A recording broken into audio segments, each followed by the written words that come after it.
Bonjour, ils engagent, ils suscitent, ils provoquent la polémique. Bonjour Éric Zemmour. Bonjour Nicolas Doménac. Ça se dispute, saison 11, épisode 10. Voici le sommaire. La construction du barrage de Sivins dans le Tarn est contestée depuis de nombreux mois. La mort d'un jeune homme de 21 ans, Rémi Fraisse, transforme ce combat écologique en accident dramatique. Quelles sont les conditions de son décès et quelles seront les conséquences de cette mort? Nous en parlons aujourd'hui. En Tunisie, le parti islamiste n'a pas remporté les élections législatives. Il perd des voix et des sièges depuis le dernier suffrage. Comment faut-il interpréter ce sursaut laïque et est-ce une bonne nouvelle?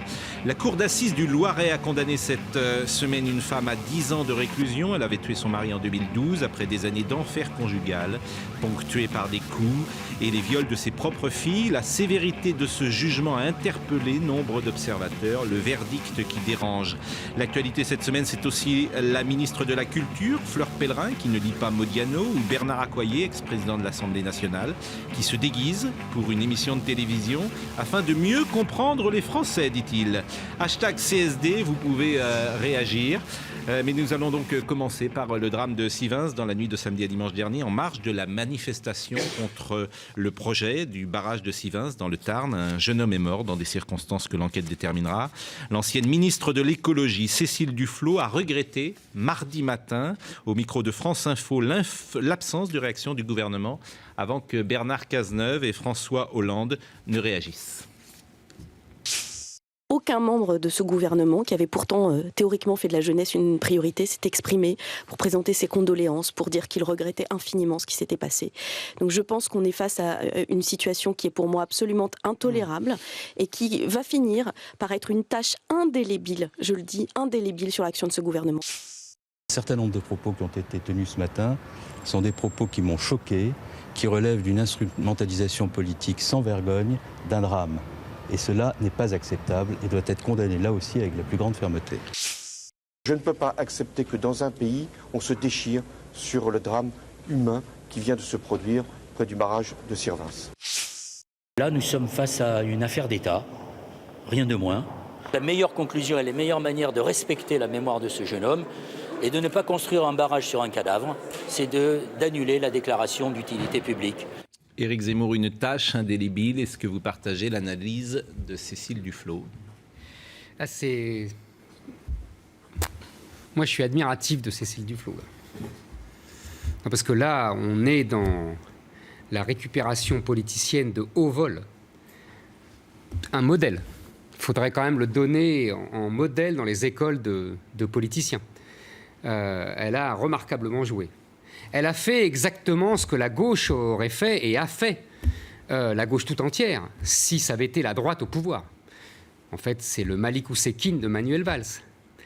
Et que pour rappeler d'ailleurs, Malik Oussekine, c'était en 1986. 86. C'était le projet de Vaquest, exactement, un jeune homme qui avait été tué par des brigades d'ailleurs qui ont été supprimées après. Exactement. Avec une différence, pardon, puisqu'on est sur ce point, ouais. C'est qu'il y avait des manifestations monstres à l'époque contre la loi de Vaquet. C'était pas quelques centaines de manifestations. Non, mais c'est important pour bien sûr. On va revenir sur le et notre débat. C'était d'ailleurs, tu pourrais continuer la comparaison, tu as raison, c'était moins violent. Beaucoup moins. Il est beaucoup moins violent. Là, il y a des... On va y venir, mais voilà, c'est vrai. Mais je veux dire que symboliquement, c'est ça, quoi. C'est le Malik Oussekine de Valls. C'est immédiatement, Duflot lui a collé. Elle n'a pas traîné. Elle est dans un duel politique avec Valls. Elle prépare sa présidentielle de 2017. Et manifestement, elle joue son va-tout contre Valls qu'elle déteste. Et elle veut le planter. Il n'y a pas d'autre mot. Là, c'est vraiment de la récupération de haut vol. Maintenant, de l'autre côté... parce que et après je te laisse la parole si tu veux me répondre sur je finis après. Non, je suis d'accord avec toi, mais je pense que c'est pas la seule récupération. Voilà. Mais justement, la récupération de Sarkozy, moi je l'ai trouvé complètement folle. Prétendre que sous son règne de ministre de l'Intérieur, il n'y avait pas eu de mort, alors qu'il y a eu des semaines d'émeutes dans les banlieues. Oui, mais il n'y a pas eu de mort. À la suite de 2 morts dans un. Ah oui, mais il n'y a pas eu de mort. À la suite de 2 morts. Ah non, mais ils ne sont pas morts à cause des semaines. Non, mais là aussi ils ne sont pas morts à cause de. Je veux dire, c'est une. Dans on une peut pas dire des choses comme ça. Oui, bien sûr, mais là, non, là tu exagères. Non, mais je trouve qu'on peut pas dire. Il a dit pas sous mon règne, mais dire lorsque j'étais ministre de l'Intérieur, il n'y a pas eu de mort. Il a raison. Eu des morts. Il y a eu des émeutes. Alors là, il y a eu des émeutes d'une rare violence et il n'y a pas eu de mort. C'était quand même un miracle. et qu'on dû aux forces de police. C'est pas fort. Des jeunes qui étaient poursuivis par la police. Ah non, mais attends, ça n'a rien à voir. Ils sont fuis. Ils avaient qu'à pas fuir. Oui, on va pas reprendre cette conversation. Oui. Enfin bon. On referme la parenthèse. On revient sur Silence. Donc, maintenant, Valls. Je pense qu'il y a un problème Valls. C'est-à-dire que Valls, c'est bien de se prendre pour Clémenceau, mais comme je dis, Clémenceau, il faisait tirer. Il faisait tirer par l'armée sur les ouvriers. Donc s'il veut faire ça, il faut qu'il le dise. Ça m'étonnerait. Donc depuis, quand il était ministre de l'Intérieur, il a traité vraiment très durement les manifestants contre le mariage homosexuel, les veilleurs. Il les a traités de fascistes, de putschistes. C'était absolument scandaleux. Donc là, il y a à la fois un problème de récupération politicienne de Duflot, et il y a un sujet Valls. Et on parlera ensuite, mais je laisse parler Nicolas, on parlera ensuite des manifestants et de la violence propre à ces manifestants. Et la question était sur la tâche indélébile. Voilà, oui. C'est pour ça que j'ai répondu sur la tâche indélébile. Oui, non, mais là de ce côté-là, moi, j'ai été absolument scandalisé par cette instrumentalisation. Alors, je la trouve absolument ignoble, parce que... Tu n'étais pas scandalisé autant de Malik Oussekine, ça te choquait moins. De quoi? De la récupération par la gauche. Ah si, je pense que je sais pas. Bon. Là, non, enfin bon, en tout cas, ça m'a semblé vraiment j'ai pas l'impression. de bas étage, parce qu'au fond, en plus... non, mais dans l'affaire Malik Oussekine, juste une parenthèse, l'implication des gendarmes était infiniment... Des policiers. était démontrée. Ce n'est pas le cas dans l'affaire de Rémi Fraisse. Je ferme juste la parenthèse. Oui. Enfin bon, en plus, parce que chacun a sa part de responsabilité dans cette situation. Et au fond, si l'écologie avait été davantage responsable, et autrement dit, si elle avait accepté le ministère de l'écologie qu'on le Valls lui a proposé, sans doute que le sort de ce barrage n'eût pas forcément été celui qu'il a été. Je veux dire que là, de ce point de vue-là, dans la décomposition du climat, dans le durcissement du climat, elle a sa part de responsabilité. Et ça, je voudrais quand même qu'on saute pas trop vite là-dessus. Je veux dire, parce qu'il y a un degré de violence qui est franchi pas depuis hier, depuis plusieurs mois et des mois. Le miracle presque, c'est qu'il n'y ait pas eu davantage de morts dans tous les affrontements successifs, que ce soit à Notre-Dame-des-Landes, que ce soit avec les bonnets rouges, parce qu'il y a un degré de violence, moi je trouve, qui a été franchi, et il ne faut pas qu'on saute trop vite là-dessus. Et là, je rejoins d'ailleurs totalement Régis Debray dans le petit livre qu'il vient de sortir sur l'erreur de calcul, quand il dit une nation absorbée par l'économisme appelle la violence, le fanatisme, la course au fric, le chacun pour soi. C'est cadeau pour le fanatisme. Je crois qu'il faut s'arrêter 30 secondes là-dessus, qu'il a raison. Je veux dire qu'il y en a ras-le-bol que l'horizon indépassable soit le budget, la croissance, ou plutôt la décroissance, enfin, etc.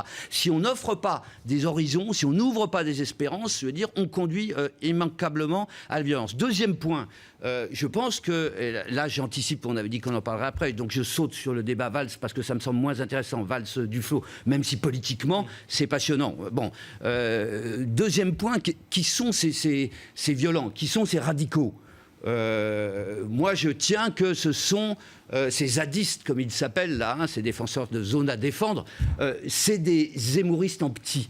C'est-à-dire que Zemmour défend, c'est un zadiste de la France, Zemmour. Faut toucher à rien. Eux, ils disent faut toucher à rien.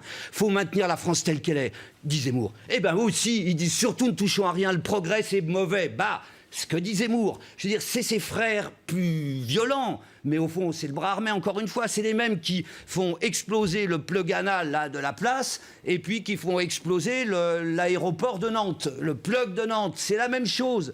Il soutient ceux qui font sauter le plug de Nantes. Il devrait les applaudir, parce qu'ils défendent la France de toujours, celle qui doit être confite dans ce qu'elle a toujours été, croit-il, je veux dire, et qu'on ne touche à rien, que le progrès les nous épargne. Vraiment, mais c'est les mêmes. Ils sont un peu plus violents que lui, c'est tout, parce qu'il est charmant. Mais c'est exactement les frères.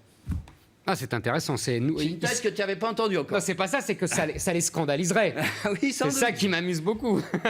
c'est moi, si tu veux, rien ne me scandalise, j'entends tout depuis un mois. Mais en revanche, eux, ça doit les scandaliser. Donc je vais essayer de répondre. Mais attends, mais je vais essayer de répondre avec nuance. Non.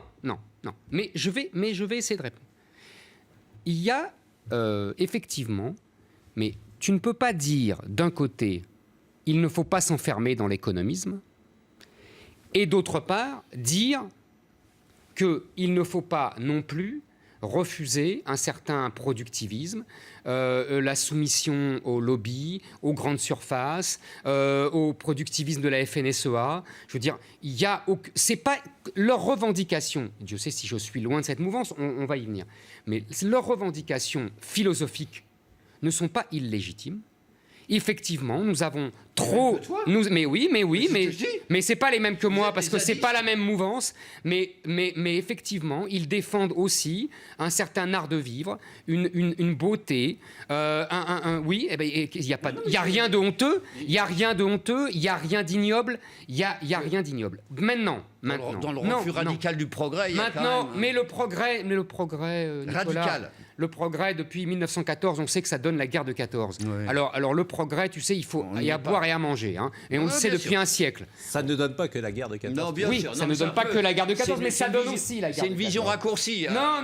Oui, de la mort. Mais non, ce que je veux dire, c'est que la grande crise du progrès, elle a un siècle, elle est derrière nous. Bien sûr. Voilà, donc c'est tout ce que je veux dire. Là-dessus, oui. Bon, donc deuxièmement, en revanche, ce que tu ne vois pas, ce que tu ne veux pas voir quand tu me les associes, c'est qu'ils n'ont rien à voir avec moi. D'où ils viennent, ces gens, politiquement?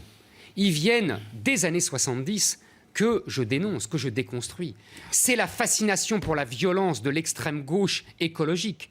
C'est depuis Cress-Malville et compagnie, les mouvements des années 70. C'est la fascination pour la bande Abadère, pour les brigades rouges. Ce sont les mêmes. C'est lié. C'est des gens qui portent le kéfier palestinien. C'est ça. Je veux dire, c'est l'extrême gauche qui manifeste pour les sans-papiers. Tout ça, c'est les mêmes. C'est d'ailleurs leur contradiction à eux. On peut faire C'est-à-dire que c'est leur contradiction à eux. C'est-à-dire que il y a une partie d'entre eux qui viennent de tous les pays. Il y a une partie d'entre eux qui viennent de là, mais ce qui m'étonne pour un historien comme toi, c'est que tu arrêtes l'histoire toujours à 68, 70. Je veux dire, c'est une charnière. C'est une charnière. Éric Zemmour, l'écologie, elle a été de gauche et elle a été de droite et d'extrême droite bien avant les années 70. Elle est même née à l'extrême droite. Il y a un courant d'extrême droite, d'écologie. Bien sûr, elle est née à l'extrême droite. Auquel ils peuvent se rattacher comme tu peux être rattaché, tout à fait. Je veux dire, c'est pas seulement 68 qui les a pervertis. Non, pas tout est dans tout. Il y a eu un basculement dans les années 70 idéologique, il est passé à l'extrême gauche. Il y a une filiation et toi, tu fais de ces gens-là des cousins des écologistes, alors que moi, je dis que c'est les pires adversaires de l'écologie. Certains s'en rendent compte. Yannick Jadot qui dit on doit intégrer le progrès dans l'écologie et ces gens-là sont les pires ennemis. Ah oui, non, je veux dire, sinon l'écologie elle est morte. C'est clair. Ce sont évidemment les cousins des écologistes. Évidemment, c'est toute la contradiction de Duflot. Les faux frères. En tout cas, Cécile Duflot les défend. Évidemment. Cécile Duflot les défend. Enfin, ils sont en train d'évoluer, puisqu'on a vu dans le Figaro, justement, une interview de Cos disant que la violence est dangereuse. Mais je crois qu'effectivement, et là je reviens au point qu'avait abordé Éric Zemmour tout à l'heure, elle cherche, Cécile Duflot, au fond, et à justifier sa démission du gouvernement et à fabriquer un espace politique de candidature pour la prochaine présidentielle. Ce à quoi, à mon avis, et là on peut se donner rendez-vous, elle se leurre totalement. Si elle fait 3%, c'est bien un maximum. Exactement. Moi, je la vois plutôt à 2, 2,5. Voilà. On est d'accord avec une recomposition peut-être politique, parce qu'on le voit bien à l'Assemblée nationale, cette recomposition que certains demandent. Là, on voit que la droite défend plutôt Valls, alors qu'au contraire, une certaine gauche attaque Valls. C'est-à-dire que ce qui est amusant, c'est que j'ai dit tout à l'heure, qu'est-ce que n'aurait pas dit la gauche face à la droite? La droite est beaucoup plus élégante que la gauche. Et en plus... Une partie d'entre elles, il faut le reconnaître. Et en plus, il y a quand même un point fondamental qu'on n'aborde pas. Moi, j'ai dit que je comprends certaines revendications. Par exemple, sur l'aéroport de Nantes, je ne suis pas un spécialiste du sujet, mais je ne vois pas trop l'intérêt. Bon, là, en l'occurrence, on m'explique que ce n'est pas des grandes propriétés, que c'est des petits prélèvements d'eau. C'est difficile de rentrer dans ces détails techniques. En revanche, il y a quand même quelque chose qui me choque dans cette histoire, c'est l'irrespect de la démocratie locale dont on nous fait d'habitude des gorges chaudes, et en particulier les écologistes. Là, ça a été voté à la quasi-unanimité du Conseil général du Tarn, je crois. Du Tarn, on est d'accord. Et les élus et de gauche et de droite ont voté pour cette retenue d'eau, parce que ce n'est pas un vrai barrage, ce n'est pas le barrage d'Assouan. Mais c'est comme Notre-Dame-des-Landes, c'est pareil. Oui, ça a été voté de la même manière. Absolument. Donc je veux dire par là que là, il y a quand même une négation de la démocratie. Duflot devrait s'expliquer là-dessus. Non, il y a une interpellation, en tout cas, sur les procédures démocratiques qui à prendre en compte. Demain matin, on s'en foutra, j'en suis sûr, mais n'empêche qu'on devrait, et pour Nantes, et pour ce qui s'est passé au barrage, là, se questionner, parce qu'il y a eu une enquête d'utilité publique dont les critiques n'ont absolument pas été prises en compte par les élus ensuite. Donc, il y a eu encore après une enquête demandée, un rapport demandé par Ségolène Royal qui montre qu'il y a des erreurs dans ce barrage. Mais on n'a même pas attendu pour commencer le déboisement les conclusions de l'enquête demandée par Ségolène Royal. Donc moi je comprends aussi les opposants au barrage qui disent voilà quoi, il y a un rapport qui démontre que ce barrage est mal fichu. On n'accepte même pas d'entendre ces critiques et on commence le déboisement. Il y a de quoi vous mettre en colère. Donc, c'est pas seulement un refus de la démocratie locale, c'est qu'il y a des dysfonctionnements dans la démocratie locale. Moi, je trouve que, encore une fois, Ségolène Royal va nous sauver. Et Zemmour tout ça pour arriver à Ségolène Royal. Ce sera le mot de la fin, momentanément, bien sûr, sur ce premier débat. CSD, hashtag CSD. Quel méandre pour arriver à Ségolène Royal. Hashtag CSD. Vous pouvez évidemment réagir et nous revenons dans quelques minutes pour la deuxième partie de Ça se dispute. J'ai réussi à le placer.